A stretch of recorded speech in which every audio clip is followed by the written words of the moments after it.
Hello and welcome to a special edition of This Week in Pennsylvania. We are inside the Capitol building in Harrisburg, gorgeous Capitol, and it was right here in this spot that Governor Shapiro this week gave his budget address.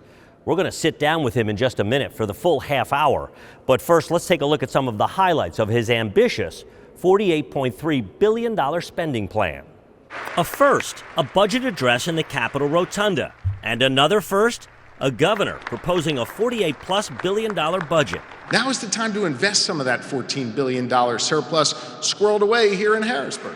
The governor wants $1.1 billion more for K-12 public schools, $900 million of that to the poorest schools. Also more for higher ed, teacher stipends, mental health in schools, and crumbling buildings. To ensure every school has the appropriate level of resources they need to serve their students. More for most schools, but Shapiro wants to cap cyber charter reimbursement at $8,000 per year per student, saying public schools would save $262 million. Caregivers, seniors, SEPTA, and mass transit would all get more. Shapiro's economic development plan would get $600 million, and he reiterated that often failed Democrat mantra. It is time we raise our minimum wage to $15 an hour. The governor wants to legalize and tax skills games and adult use marijuana. And our failure to legalize and regulate this only fuels the black market and drains much needed resources for law enforcement.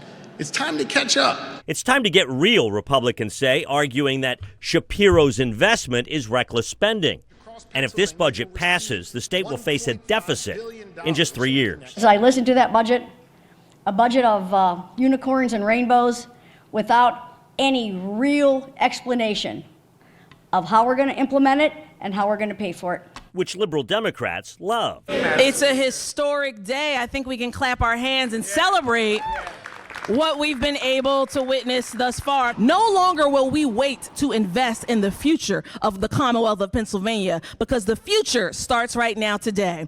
Okay, we are now in the governor's reception room. Welcome back, joined by Governor Josh Shapiro. First of all, let's get it out of the way. Both of us are not happy the Eagles are not in the Super Bowl this weekend. No, we are not. We are not. Let's talk budget. $48.3 billion. Republicans called it unicorns and rainbows. Spends too much, will deplete reserves too fast. To that you say what? Yeah, look, I get that there's some folks on the other side who feel like it's their job to be just against everything I'm for. But the reality is we get stuff done here in the Capitol. We bring Democrats and Republicans together, and now is a moment where we have to come together and invest. Let me break this down for you. I put forth a budget that is balanced, that cuts taxes, it doesn't raise them.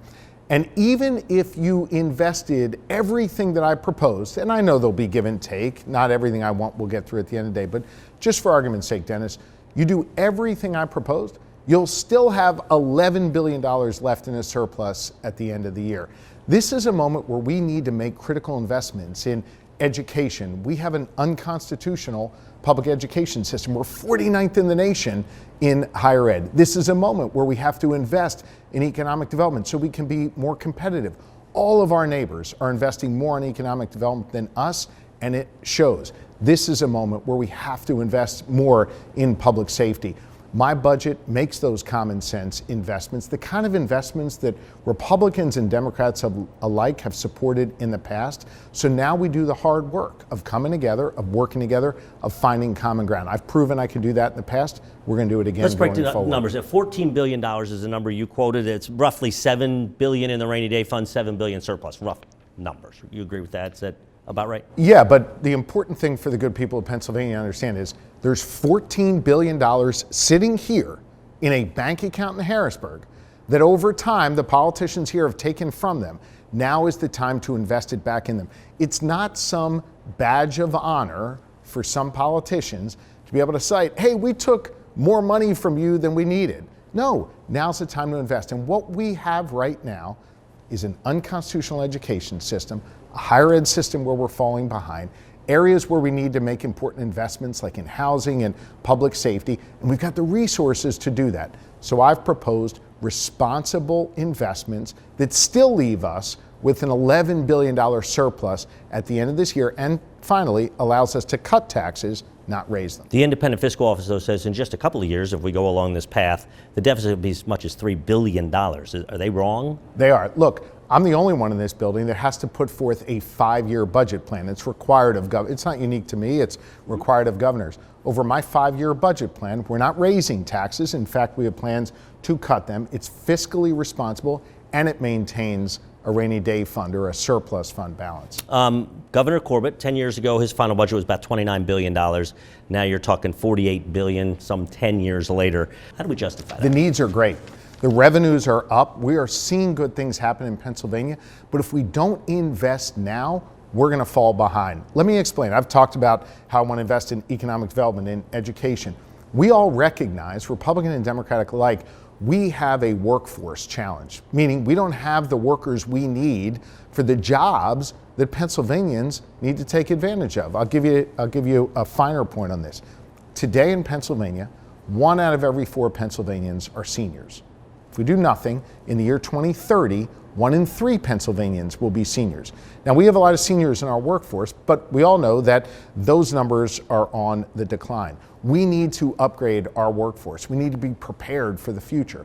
We do that by investing in our schools, investing in apprenticeship programs, investing in our colleges, and investing in economic development. You have a very grand plan here, but some say that what you're trying to spend now, it's not like you're spending at one time. You're putting future governors and future legislatures on the hook for that. But that's just false. I've put forth this 5-year plan. It is balanced. What you're really hearing from people who say that is they don't want to think big. Let me put a finer point on this.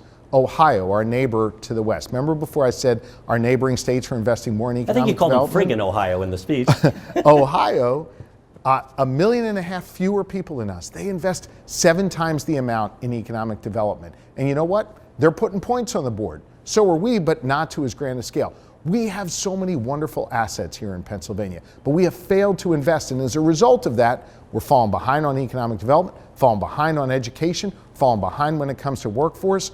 I am unwilling to accept that we're 49th in the nation in higher ed. I'm unwilling to accept an unconstitutional education system. I'm unwilling to accept us losing to friggin' Ohio. Now is the moment for us to compete. By the way, you got to invest to Republicans noted after you gave that speech was Ohio has a Republican governor, a Republican-led legislature, which is why they're doing so well. Well, actually, take a look at my ideas. They've been bipartisan. They enjoy Republican and Democratic support.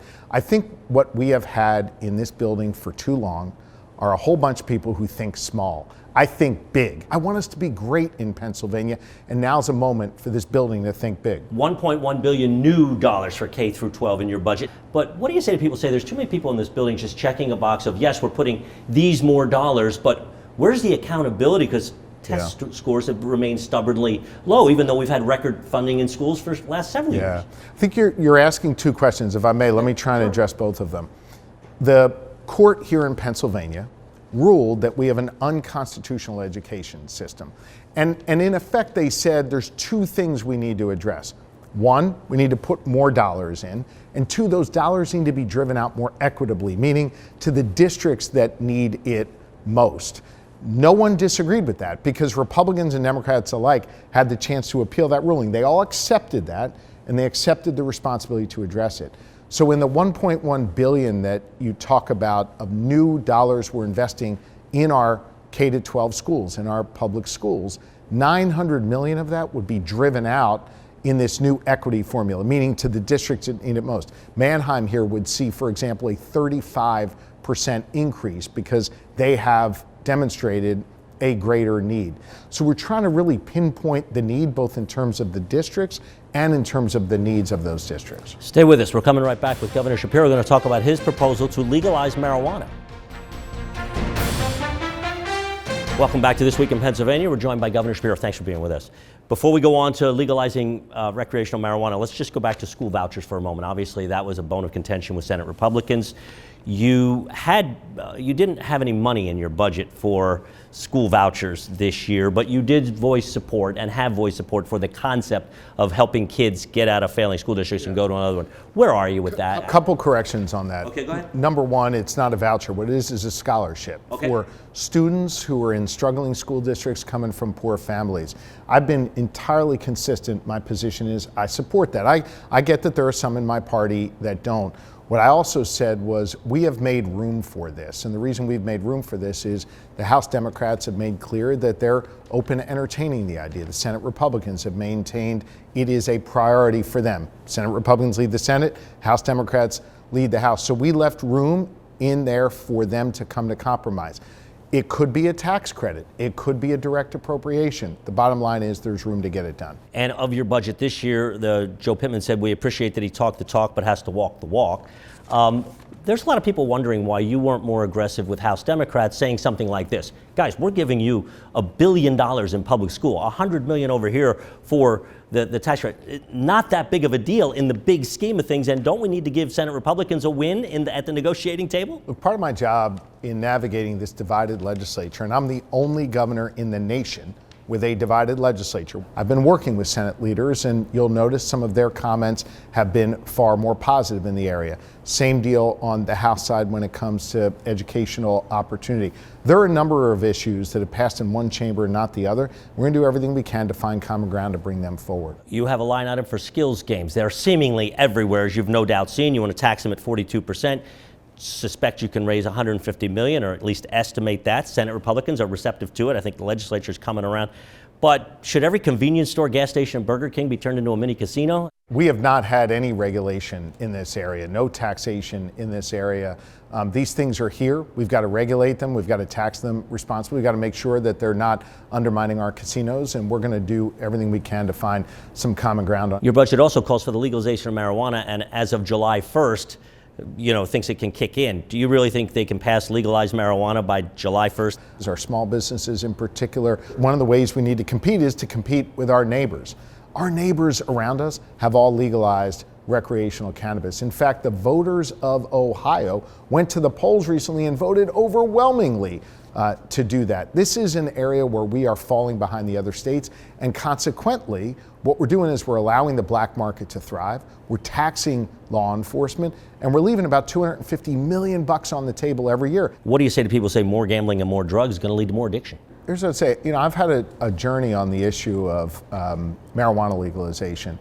I opposed legalization for quite some time. I've visited other states that had legalized. I spoke to their AGs, their governors, their police chiefs that had to deal with it. And what they all told me was that once it was out in the open, once it was legalized, it was actually easier to control it, keeping it away from our kids. It was actually easier to deal with the black market. It was actually easier to deal with DUIs. And it was something that ultimately, what some of the naysayers have said did not come true in those states. And so once I became comfortable with that, a few years ago, announced that I was supportive of legalization. Stay with us. More with Governor Josh Shapiro in just a moment.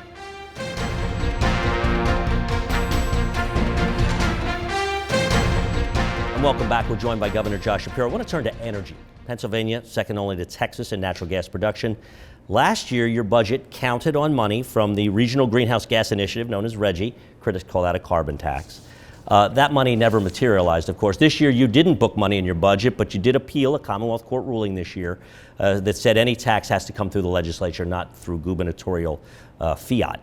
You didn't mention RGGI at all in your 90-minute budget address. Why did you not book money this year? And should PA be in RGGI? So look, this issue is not in the budget because the court has ruled that it is unconstitutional, and obviously it is on appeal. It's on appeal because I think it is important to protect executive power, executive authority going forward for me or any future governor. I've been really clear that I have concerns with RGGI, concerns that it could lead to higher prices, concerns that it is not really effectively directed toward combating climate change, something that is very real. And I have urged lawmakers of both parties to come and work with me on this. Look, I've stood up and I've said to Republican lawmakers who don't like RGGI, I'm ready to take us out of RGGI. But not for nothing, we got to do something in this space. Those who put their head in the sand and pretend that climate change isn't real, well, that's just ridiculous. That's not an honest position to take. I think it is really important that right now we take this moment where we can find an opportunity to create some common ground around energy. Just RGGI specifically, do you support the state being in RGGI? Is that a yes or a no? I support coming up with something better, and I think we have an opportunity to do that. You also said, direct quote from your thing, we have bills to pass and work to do on climate change. Can you give me one specific that you'd like to see? Said we need to upgrade our AEPS standards. That's something that's been talked about in the halls of the legislature. Energy portfolio. Yeah, which means that as a Commonwealth, when we purchase energy, we're purchasing more from renewable sources. I think that's an important area where we can hopefully find some bipartisan compromise. I think the most important thing right now is to build on the work that we've done in my working group that has bipartisan support, that has the support of industry, labor, environmental groups, to have a cap and invest program that allows us to both protect consumers, combat climate change, and create economic opportunity. About a Jake Elliott field goal from where we're sitting is the Farm Show Arena, and Donald Trump on Friday is going to address the NRA's outdoor show. That's a hell of a field goal for Jake Elliott, even Jake Elliott. Any opinion on that? On what? The fact that Donald Trump will be here in Pennsylvania. Obviously, Pennsylvania is the largest state. I mean, look, it is clear Pennsylvania is the swingiest of all swing states. I don't think I'm going out on a limb here to say whoever wins Pennsylvania is likely the next president of the United States. And in a rematch between Joe Biden and Donald Trump, which it seems like what we are going to have, obviously you know my position. I'm supportive of Joe Biden. I don't think that Pennsylvanians want to go back to the level of chaos that Donald Trump brought into our living rooms every single day. The level of vitriol he brought, the way in which he thumbed his nose at our democratic institutions, and the way in which he wants to make lives, worse off for the good people of Pennsylvania. You happen to enjoy, in partisan times, unbelievably high approval ratings. What do you say, though, to polls that suggest 70% of Americans do not want that matchup that you just mentioned? Are they wrong? I mean, this is the matchup. This is the reality. We're going to have Donald Trump versus Joe Biden, and I think it is really important. Pennsylvania voters are very discerning. I respect the hell out of them. They're going to look at this, and they're going to need to make a decision about what's best for them and the future of this Commonwealth and this country. Since we're talking about Biden and Trump, let's talk about the aging population in Pennsylvania. How concerning is that to you? The old people are staying, young people are leaving. How do we turn that around, and how do we measure that? By passing my budget. I mean, seriously, we need to be more competitive in Pennsylvania. We need to allow those who are seniors to be able to age with dignity here. That's why I'm proposing significant investments in our seniors. And we have to grow our workforce, especially in areas where we are lacking the type of professionals that we need. We don't have enough nurses. We don't have enough cops. We don't have enough teachers, just to name 3 examples there. Let me give you another example. One of the things you've talked about in your news segments probably 100 times over the years you've done this is the number of people who come to college here and then leave, right? You've talked about that, and you alluded to that in your question. Well, I've proposed that we have new metrics on how we fund our colleges, that we pay for performance.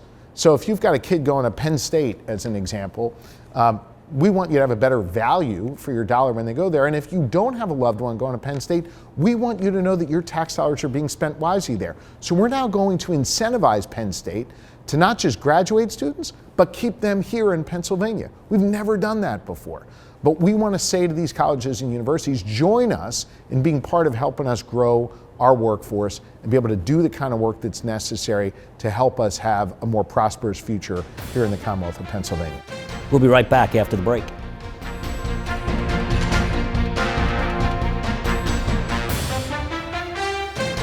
And welcome back to This Week in Pennsylvania with Governor Josh Shapiro. Just this week, the latest incident, a cyber attack of the state court system.